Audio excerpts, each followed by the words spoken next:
In his latest film, Red Shadow, a peacenik ninja fends off an attack like a cricket batsman defending his wicket. It was hard for the fight choreographers. They would direct the actor to pull out a sword to attack, and I would say no, no.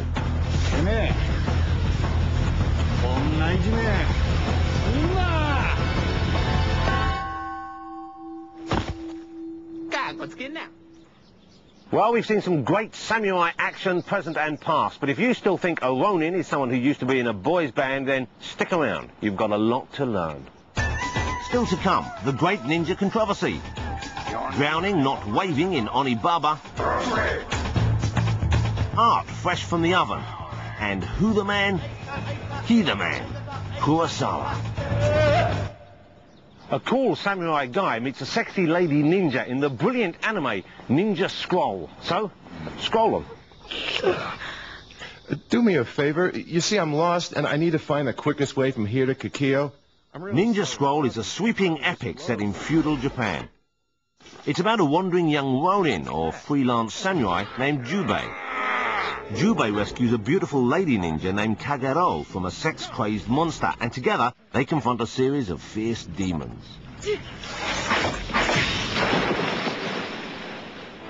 Ninjas are, of course, incredibly cool. Silent, invisible spies and assassins. So different from the samurai going around waving those big, huge swords and shouting stuff in Japanese. And you know what? It's quite possible that ninjas never actually existed.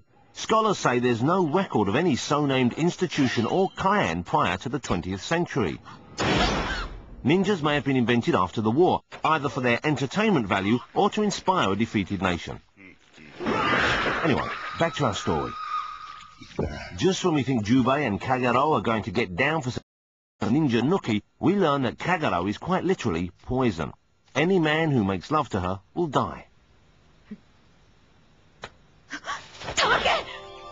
Later, Jubei learns that getting jiggy with her is the only antidote to a poison he has been given, but his strict samurai code will not allow it.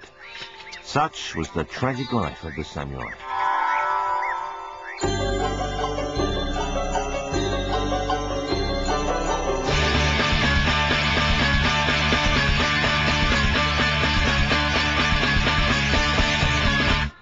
I'm not human being. I'm a breadman. Breadman is a performance artist who pays respect to his elders. My mama. His mum features heavily in his art. I make this big shoes.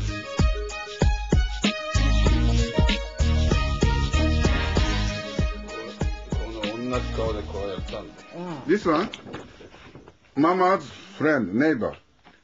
That generation, they are very heavy sick because they're working in very hard work after Second War. Then mama, Alzheimer, she's broken the neck, she's broken the stomach. Japanese people don't like my performance. Some mama said, hey, my kids, don't touch him, don't watch him. Breadman's very dirty, like a dirty thing. I'm hugging a sandwich. Breadman, my nickname, but sometimes very dangerous. For example, in New York City, they said, hey, you, what are you doing? I kill you. And I did a Breadman performance in a cheap restaurant in Moscow. Owner and waiters coming, they pushing me and kick me. So many people, very poor. They want to eat the bread, not Breadman performance, you know. I'm human being, not Breadman. Never mind, Breadman. Your mother, and definitely the pigeons, still love you. Japanorama. It was the 14th century, and feudal Japan was at civil war. Deserting samurai warriors roamed the countryside, stealing from peasants in order to survive. Kanato Shindo's Onibaba tells the story of two starving women, their man away in battle, who murder these roaming samurai and sell their possessions.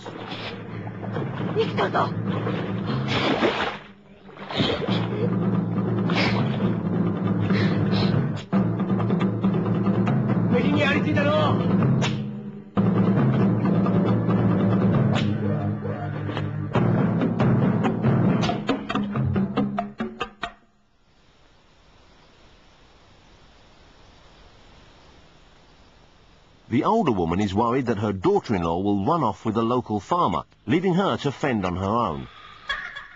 She hatches a plan when, in the pit where they dump their victims, she gets inspired by a strange mask worn by a samurai officer.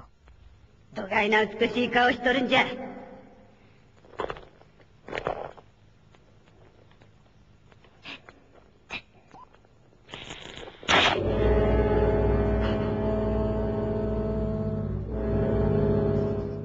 これが侍の大将の顔か。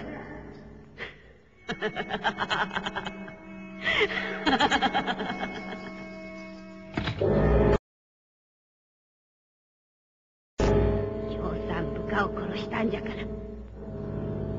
こういうことは当たり前の報いじゃの。She dons the mask to scare the young woman away from the farmer, but it all goes horribly wrong.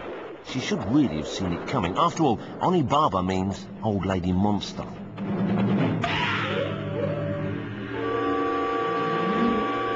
For both peasants and samurai, the 14th century was the pits.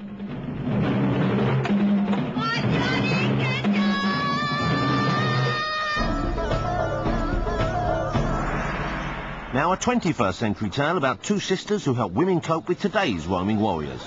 Well, I'm surprisingly excited. I'm just about to meet up with two of the most famous women in Tokyo, if indeed not Japan, the Kano sisters. I don't actually know what they do. I don't know why they're famous, but apparently when they do appear in public, it causes something of a stir. So I'm going to go and get them out of their car now, and we're going to find somewhere nice and quiet to chat. Kyoko and Mika Kano burst on the scene in 1998. They don't sing, they don't act, and it's been rumoured that they're not even sisters. But one thing's for sure, no party or premiere is ever complete without them.